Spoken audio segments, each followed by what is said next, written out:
Sir पाऊस पडत नाही आहे, अनेकांना शेतकऱ्यांसह सर्वांना चिंता लागली. काय सध्या स्थिती आहे? सध्या जर बघितलं तर मान्सून तळ कोकणापर्यंत आला होता. तो आता त्याच ठिकाणी आहे. येणाऱ्या 4 ते 5 दिवसांमध्ये परिस्थिती मान्सून पुढे सरकण्यासाठी परिस्थिती अनुकूल नाही आहे.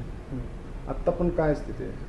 आता सध्या आपण इथं जर बघितलं तर हे सॅटेलाईट इमेजरी आहे. यामध्ये कुठेही असं दिसत नाही आहे की मान्सून पुढे सरकू शकतो. किंवा मग आपण अरबी समुद्रात जर बघितलं तिकडेसुद्धा ढगनिर्मिती कमी आहे. त्याचं मुख्य कारण म्हणजे तिथे उत्तरेकडनं येणारे जे कोरडे वारे आहेत त्यांचं प्रमाण अरबी समुद्रासह आपल्या रिजनवर वाढलेलं आहे आणि त्या कारणामुळं मान्सून पुढे सरकला जात नाही आहे. तो फक्त खालच्या रिजनवर आहे आणि तो मान्सूनचे वारे जे आहेत ते भारताला वळसा घालून ईस्टर्न रिजनला किंवा पूर्वेकडे जाताना आपल्याला दिसत आहेत. याच्यामागं अजून काय कारण आहे?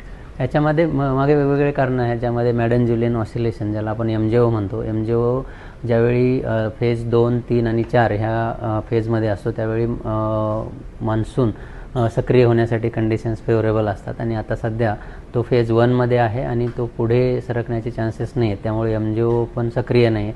त्याचबरोबर कोरडे वारे पण येत आहेत आणि जो प्रेशर ग्रेडियंट आपले मान्सून सक्रिय होण्यासाठी गरजेचा असतो तो सुद्धा कमी आहे. किंवा मग मस्करेन हाय जे आहे तो ते दक्षिणेकडे अजून ढकलला गेलेला आहे आणि त्यामुळं एकंदरीतच मान्सूनचा जो फ्लो आहे किंवा मान्सूनचे वारे आहेत ते वीक झालेले आहेत. सर पुढच्या 5 दिवसांमध्ये काय कंडिशन असेल? येणाऱ्या 4 ते 5 दिवसांमध्ये महाराष्ट्रातील विविध ठिकाणी थंडरस्टॉर्म्स किंवा वादळी पाऊस होण्याची शक्यता आहे. काही जिल्ह्यांमध्ये हॉट अँड ह्युमिड कंडिशन्स म्हणजेच उकाडा सदृश्य परिस्थिती असण्याची शक्यता आहे आणि ज्या ज्या ठिकाणी पाऊस पडेल तो वादळी स्वरूपाचा असेल किंवा पूर्वमोसमी स्वरूपाचा पाऊस असणार आहे आणि तो मान्सूनचा पाऊस नसेल.